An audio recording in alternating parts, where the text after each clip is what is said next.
stories are what we've known from years gone by, right? Generations gone by. Like people started storytelling, in the caves, in their, campfires. So I think that's what carries through, and hope it carries through into the future as well. Welcome to Inner Source. I'm Dr. Sandra Dreisbach. Whether you're just beginning to explore your inner landscape or you've been doing this work for years and understand that transformation is a lifelong journey, this is your space. We're diving into real conversations about personal growth, shadow work, and what it actually takes to create lasting change from the inside out. Because the truth, your most powerful healing tool isn't out there somewhere. It's already within you. Let's connect to that inner source together. The information shared on this podcast, our website, and other platforms may be triggering for some viewers and readers and is for informational, educational, and entertainment purposes only. It is not a substitute for professional medical, legal, or therapeutic advice. While we explore topics related to altered states of consciousness, we do not endorse or encourage illegal activities or substance use. Always research your local laws and consult qualified professionals for guidance. The content provided is, as is, and we are not liable for any actions taken based on the information shared. Stay supported and informed, act responsibly, and enjoy the podcast. In this episode of Inner Source, I talk with Anubhav, or AB. He is a 3-time author and also the co-founder of Chevaun, where he helps experts go from, I have an idea about a book, to a fully published book. Anywhere from 7 weeks to a few days. It's not with AI. And he's also a story strategist. He's a storyteller himself who partners with leaders and founders to bring their books to life with precision and heart. He specializes in voice-first writing, and hopefully you'll hear in this episode a little bit more about what he means by that, helping authors articulate their frameworks, journeys, and philosophies without losing the truth of their tone. And extra special for me in particular, and why I definitely wanted to uplift AB, is that he is the contributing writer and supporting writer, I think is what he decided to call himself, for my book, the book called Dancing at the Edge of Darkness, which is a story of your inner transformation of personal growth. I just love the process that I experienced with AB, and other than, of course, obviously highlighting the work that we did together and being transparent about, some of the processes and things that I need, that I find work for me, that maybe they work for you, maybe they don't. But the empowerment that we can get from working in partnership with someone really, really goes beyond words. But I hope through a lot of these Inner Source episodes, you don't just get the tips and the guidance to help you with your journey from different experts and people who are doing the work, as we say, but also you get an experience over time of what that looks like for me. And that's why a lot of times I'm sharing a lot of these stories and these experiences I have with people, so you can see like, well, how am I able to source myself in different ways? And especially someone on the spectrum, having someone else who I work with can actually be really supportive. So there are some things like creative or spiritually that I do prefer to do alone to sometimes, but there are other pieces that having someone else, having a buddy or support person or a partner who's helping you as part of the process really makes the difference for me. If you've seen the episode with Ems, where we talk about the e-course we designed together on shadow work, that's free. You can get that. But here now you get to see an even longer journey that I had with AB on trying to create a storybook that came out of doing the work on the Thyrsus Oracle. We don't talk too much about the book here, but I really hope you get a sense of what it's like to work with AB and the type of person that he is, and the real joy and experience we had together. And I definitely would recommend working with him or someone else like him. So hope you enjoy this episode with AB and the story that he tells with me about our journeys together. Well, I'm always happy to see you, AB. I mean, it's great to have you on the show finally after all of our adventures together in writing and co-creating. But I should let you have a little bit to say a little bit about what your work is and what you do from your perspective. What do you do, AB? Awesome. I love it already. And yes, it's always great to meet you as well, Sandra. And yeah, just I really don't like talking about much about myself, but in very short detail, like what I do is I help turn your book ideas, like whether it's a rough draft or even outline or just some vague idea in your head, into a professional, fully designed and published book live on Amazon. And we typically do this in under 7 weeks or less.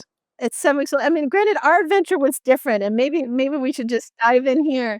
I mean, we found each other on LinkedIn, right? I'm correct? Yes. And actually, maybe I should ask, like, well, how did you find me?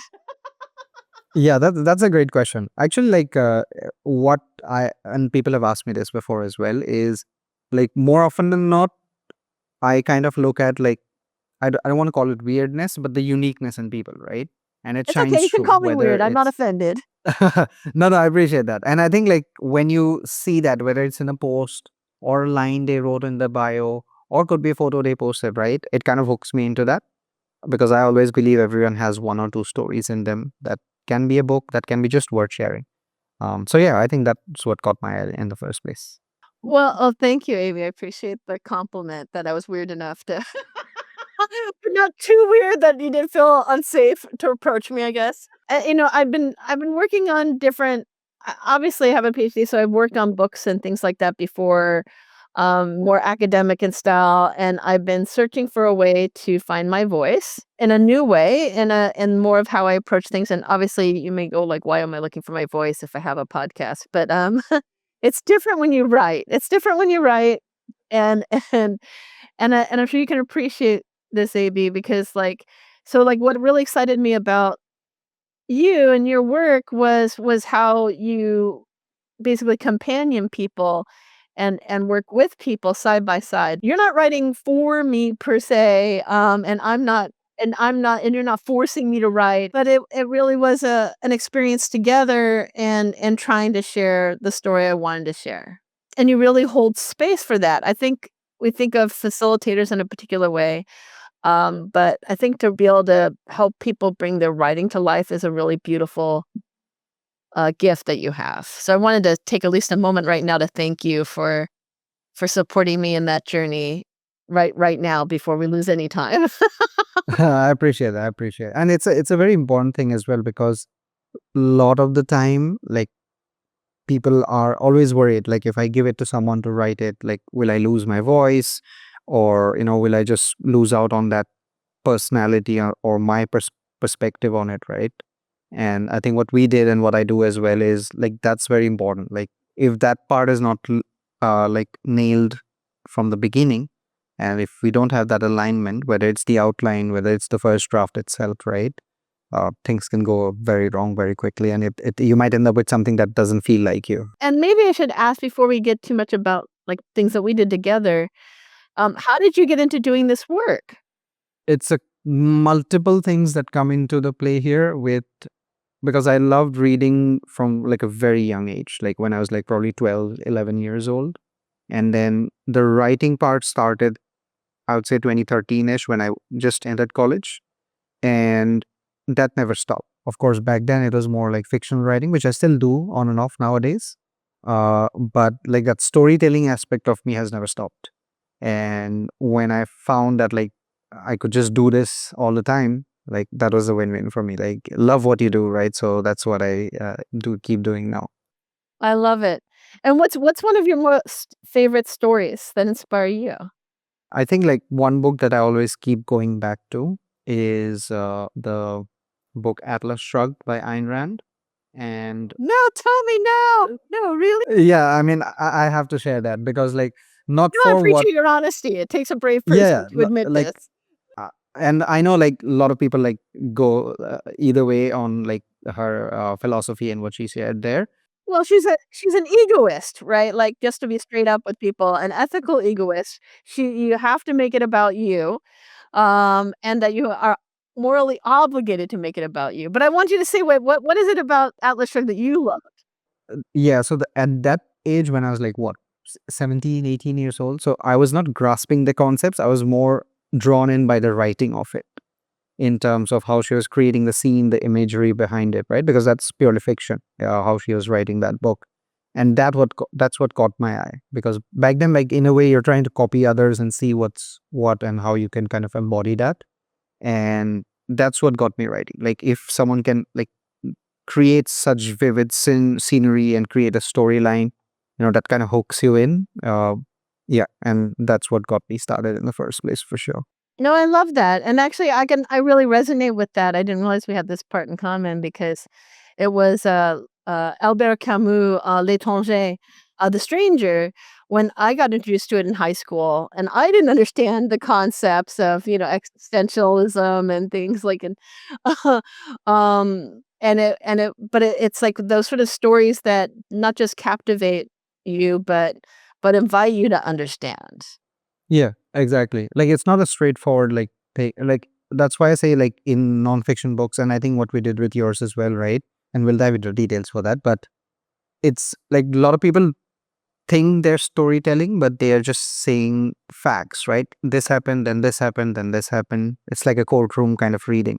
And here, like, true authors, they don't do that, right? And that's what I found when I read her for the first I definitely appreciate that about you when you were sharing that you really liked writing fiction. I'm like, "Oh my gosh, you're perfect." time. That's true. That shines through, yeah. Well, not just because I wanted to write a story, but, and create an experience of an adventure type of thing, which is totally foreign from anything I had done previously. But it was because I'm so tempted to get into an academic sort of brain of how to write or how to think, because of years of, I mean, you could say brainwashing or you could say training, but that was really part of the gift that you brought to the table for me. Not just your obviously loving, compassionate nature and your passion for writing, but the fact that you could just not just steward a storytelling, but have compassion for that journey of metaphor that invites you in and doesn't spell everything out. And I really have fun. And I think that's an important part of, like, what I do as well, because, like storytelling, I think that's like, stories are what we've known from years gone by, right? Generations gone by. Like, people started storytelling, in the caves, in their, campfires. So I think that's what carries through, and hope it carries through to the future as well. I totally agree with you because one of the things when I was studying ethics that really came across to me, maybe because of my love of Joseph Campbell and these sort of other sort of concepts about the power of myth and these monomyths that tell stories, these archetypal stories that are across cultures. It really came across to me that the way we've really taught ethics through time is through story. We're not giving an existential, argument. We're telling you a story. You hear the Epic of Gilgamesh. You hear a story about Indra's net. You hear the story of, like even just the brief hint of a story you gave of like going into a cave and coming out of it, right? That has a universal appeal, but a connection that goes beyond the page, and it connects us through time. I don't know. Maybe I'm waxing too philosophical right now, but what are your beliefs about stories? Like, it is your passion, so what more can you say about the healing aspect of storytelling? Yeah, I think why I always, like, go back to stories, and I do a lot of light reading, heavy reading, whatever you want to call it nowadays, is the fact that, like, on a pure, like, materialistic level, it's like I just want to rewind and just relax, right? And that's why I'm reading, like, whether it's fiction, like, and my fiction range kind of, like, it's a range. I would call it as like a range, because, like, I'm reading, like, detective novels from when I was like in the sixth or seventh standard, to, like, proper, like, sci-fi is like Hail Mary that came out recently as well, and along with, like, other, what do you call it, fantasy fiction as well, right? And I think, like, with stories, what I have found for me, what that works is it just kinds of help me understand like there's more to what's going on at the moment, right? Like I might be working on a book, I might be on a meeting with someone, right? Or I might be having dinner or something. But there is like little pieces and nuances that you seep through when you're in that kind of experience. And what stories kind of help me is just broaden my perspective every now and then, because they have that ability to kind of keep you or like take you to a different kind of experience which you might not otherwise arrive at if you're just sitting in a dark room all by yourself and trying to whether that's meditation or whatever you want to call it. And I think that I don't think I'll ever let go of that, like reading, whether that's through like audiobooks or just physical books, right? So yeah, for me it has been helpful. Like whether I'm sick, whether I'm in the best of health, whether I'm traveling, I never let go of reading. I mean, it really is a call to adventure, like beyond the scope of what our daily experience may be like, and yet it kind of helps us to find more meaning in it. So that love of reading, that passion for storytelling, and then Siobhan, tell me about Siobhan. Yeah, so interestingly, like, so 2013 when I started, when I read Ayn Rand, right, that was first year in college. And then I met my co-founder, my business partner then. Of course, then we were just college kids, right? And we kind of made that decision. We're not going to be doing any corporate stuff. We are not cut out for that. Or we just didn't want to be in a 9 to 5 job, right? And that's where Siobhan kind of took birth around the last year in college. And initially, Siobhan was just website and just marketing stuff. And then we pivoted towards business coaching and more of like that one-on-one experience as well. Because, yeah, what we found was like you can build someone a website and it's done, but it doesn't guarantee them clients. It doesn't guarantee them success in their business, right? And along the way, because we are doing that coaching and the marketing side of things, that's when I found that this book or the idea of creating books is in a lot of people's heads. And they're either delaying it because they don't have the time, or they're delaying it because they're unsure like how to begin or where to go. Like they're everywhere, right? And yeah, and this kind of book writing project, or rather say the offer, this came into being in 2024 because I was having conversations with similar clients that were going through something like this. And like you mentioned as well, right? The different avenues nowadays, right? Podcasts, social media. And I think book is something that's stood the test of time, right? We're always referring to classics, and I think they will carry forward into the future. So yeah, that's how they came about right now. And yeah, my business partner, he does focus on the business coaching side of things, and I'm on the book writing side of things. Well, it seems like it's a good partnership, and I can only imagine that because I only worked with you. Well, I mean, it feels like a long time. I feel like what did we end up working together for like 6 months, I think, in the end. But Yeah, like, the yeah, definitely. the core part of the writing was maybe more along the lines of the 7-week structure. Yeah, yeah, for sure, for sure. Yeah, it's a unique process, right? So yeah. Yeah, and it's funny because like I thought it was going to be maybe like a 2-hour adventure. The hook that got me because sales hook works. Like um, or the marketing could say, was this idea that you could turn a book based on a few hours of conversation. And that got me really curious about that, and curious about you, and curious about Siobhan as a company, and everything. And I just had to dare to see what would be possible if I tried to work this way. I was very much locked into the perception that you have to do it all on your own. And yet here I do talk about community and working together, and I've worked on other projects with people, and like Brandon on the cards, which you're very familiar with. That and you're just nature in general, like, okay, like let me try this. I also had other friends, Jordan Gruber, who works as a ghostwriter and things.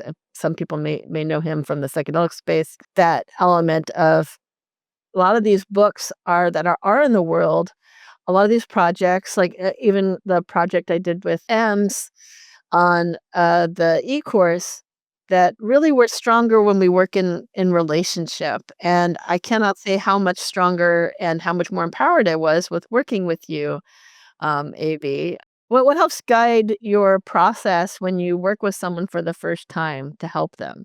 Again, I'll come back to books on this, is like we say like don't judge a book by the cover, like, but the actual people who buy books, they do, right? Because you look at a book and you're like, I like this cover, or there's something in it that draws me to it. And I think that's what I look at in the session as well, like the first impression that counts. And I think that counts for you as well, right? In terms of like, are we hitting things off on the right foot? What's the like what's the vibe here? Are we matching? Like, are we on the same wavelength or not? And I think that's the important part. And with your project, and I'll caveat this as well, like two things. First of all, like when you hear about the process as well, and when others tend to hear about it, the immediate thought with current scenario is, oh, it's AI. Right. It was not AI. There was no AI involved, by the way, everyone. There's a real humans here that did it. Yeah. So that's the main thing that I want to make clear every time I have that first session with them, because that's always a question at the back of your head, right? And we don't use AI for the writing, editing, anything, all that process. Maybe a bit on the research side because it does help, like we all know. But that's the first part. The second part is, and that's actually the more crucial part, is in terms of where the person is at. Because like you said, you had the idea, you were thinking about it, but there were different elements to it. And that's where like some people might feel a bit boxed coming into the process at the beginning, right? Oh, is it just 2 hours or is it just 7 weeks? And if I don't get it done, what happens next, right? And I usually say, like, don't worry about it. 7 weeks is the ideal timing. Some expand the length of it. Ours took a bit longer because it made sense in terms of the story weaving, in terms of the elements that we use, in terms of the card deck as well. And that made sense. And I've done books in 3 to 4 weeks as well. I actually did a book in 1 week in February, because that's how, like, the client just had 1 week, right? So 5 days, 5 sessions, book was out. The main thing is like, that's the thing, right? Is there a connection there right away? And can I actually help you with that? And that's why I caveat that as well. Like, I don't do pure fiction books because that can go anywhere and everywhere, right? It's very difficult to contain that within 7 weeks. So the storytelling and nonfiction weave, that we can definitely get it done. Yeah, and ours definitely crossed the line between fiction and nonfiction. Well, and I appreciate that. I really love that mindset that you have, like, and a real responsiveness to who you're working with and what the project is, while still having envisioned a very clear idea. Like, in general, this is our target, but we want to respond to you and what makes sense for you and what your needs are. That makes a lot of sense. And also just recognizing, like, you're not for everyone, right? And if there isn't a good connection, it may not work. Yeah, absolutely. I think like that openness is important. Like, of course, it's your book, your idea, your perspective, your stories, but that openness to being collaborative, to feedback, that's always important. And I think you get a sense of that in the first conversation itself. And I love the adventure that we went on together with this book, and maybe now it's time to kind of get into a little bit about it. So it's Dancing at the Edge of Darkness. Yes, it does help promote my book, and it also helps promote AB and all the things. But it's also about transparency and talking about the journey to see, like, people have an idea of what it means to work with someone versus what was the reality like, right? And it wasn't straightforward. I definitely would say it wasn't straightforward for me, at least. The first part of it was really trying to discover with you in partnership, what was this story really about? What was the focus about? Uh, I knew I had the card images from the Thyrsis. I knew I wanted to help people to understand how to work with the cards to tell a story of their own healing journey, integration and support.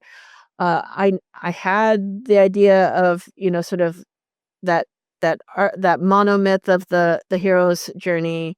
I had elements from other healers and traditions that I've gained wisdom from, and ones that you had actually had insight on as well, right? We came together with that in the way you tell stories, and trying to hold space to the story too, right? Not trying to rush people's process. And for those who haven't looked at the book, maybe you can give your own summary. Like, how do you describe this book to other people, and how does it differ from other projects you've worked on? Right off the bat, I'll say I don't think I'm going to do something like this for anyone in the near future, because, and not like in a bad way. I don't think like the depth and the range usually, like with my like the clients that I work with, like the depth and the range is not like what we explored through the book, right? And it's important that we took that initial time to kind of dial in for what your book was all about. And I think like what I love about the book is the journey of it, because it starts off, because like there's that story weaving, like that fiction kind of part at the beginning of each chapter, and then we have the each chapter depth, right? And I think that journey in and of itself, and the concept that we're trying to cover with Dancing at the Edge of Darkness, I think that is a unique part of it. And for your book specifically, because it is that like that inner discovery, like where you are at or where you got to so far, what got you there, and then what's next in terms of if you're intentionally making that change in your life or the transformation that you're choosing for yourself, that is in your hands. And I think the way the we kind of uh, arrived at the storytelling aspect of it, and then taking them through each step, I think that was lovely. And then the companion book also helped as well. So yeah, for those who are listening to this and haven't bought the book, I would say definitely get it. Oh, thank you. You're kind. But it's also your work too, right? I mean, and Brandon Singletary, who's the artist. Yeah, Uh, the cards really helped. Yeah. yeah, and we had the cards before we began, but the story wasn't there. The questions that people are asked to explore weren't there, and the parts that like help people lead through the process weren't there yet. You know, there were elements. It wasn't just my voice. You know, it definitely was your voice as well. It was what our voices sound like together doing this work in the same direction. And I have to say, you really do have a very compassionate, kind, gentle tone and supportive, and also mystical aspect to your writing that I really appreciated in the process. If anything, I felt like I I was trying to say a lot more, but you helped me to say less. If that and in a good way, in a good way, not in a Hemingway way where we're revising 100 times, but in a sense of like allowing certain words to just sit with people and not trying to over explain. Um and give the metaphors and the story space for itself, and I think that's really a credit to you. I want you to appreciate you as a writer, and it makes me realize in this moment that I don't know why I didn't ask to read one of your own writings by itself before we even if people wanna read your work, not mine, yours, alone, without my interference, what would you recommend that they read? I think like couple of things. So first of all, like I'm very active on LinkedIn, so they'll get to know me as I'm right now. Like what am I into, what am I talking about as well. And it's, I'll promise you, it's not just business. It's a lot of like I just watched this today and I'm talking about that, right? So that's one thing. And the other, and which I'll share with you, I did have a blog on WordPress before. I haven't posted there in a year or so, but that's like pure fiction stuff. And that's where you probably find that one post from 2013, which was inspired by Ayn Rand.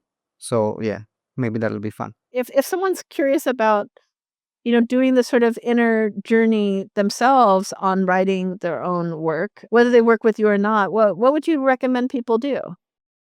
I think the easiest step is if you're thinking of publishing your book, is reach out to me on LinkedIn and just drop me a message with the word author, and I'll be happy to send the doc with the details of how my process works, like I did with you, right?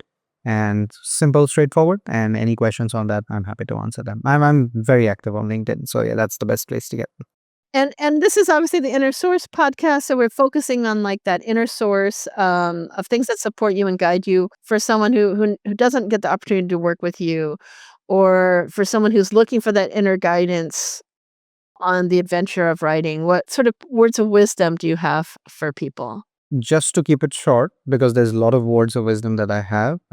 That's my style. So I think like the easiest thing is just get out of your head and just write. because a lot of people, and we use this for all aspects of what we do, is done is better than perfect. And I think a lot of the time people are stuck in the idea, the book cover, the title, the chapter title, stuff like that. It's all redundant. I think once you just start writing, it's much easier. Of course, the outline has to be in place first, because otherwise you're just writing till Armageddon, right? But I think just get out of your head and just start writing. I think that's the easiest wisdom I can share here. I think that's great wisdom, and certainly wisdom that helped me. I mean, as someone on the spectrum, having someone to be a buddy during a writing process was huge. Who's compassionate, who's not judgmental, but also helping to get out of that perfection mindset, right? Where everything has to be perfect. And I love that wisdom of it's better to just write it and have it be imperfect than to just try and not write and never have it written down. Yeah, never have it out there. Yeah. Well, thank you, AB. I really appreciated having you here. I love the conversation today, and ideally in future or soon we can catch up and talk more about the book and talk more about the experiences, because there is a lot to unpack there. So this was just like a little teaser. So in case someone's going through this, again, I'll mention this here, and Sandra didn't push me to plug this in, but if you are waiting for the next episode, I would maybe we can do it another time in the future as well. But grab the book. I think you'll have fun. Like, it's a very unique book. Thank you, AB. It was a real joy. Like every week, if anything, I feel like I'm in withdrawals now from not having our hangout times every week. Well, thank you again, and I hope you all check out AB's work too. Awesome. Thank you. Thanks for being here with me today. If this resonated with you, subscribe wherever you listen and share it with someone else on their journey. And if you're ready to go deeper, take the free Inner Source assessment at innersourcepodcast.com. It'll help you discover exactly what kind of inner work you need right now and where to start. Until next time, remember that everything you're searching for is already within you.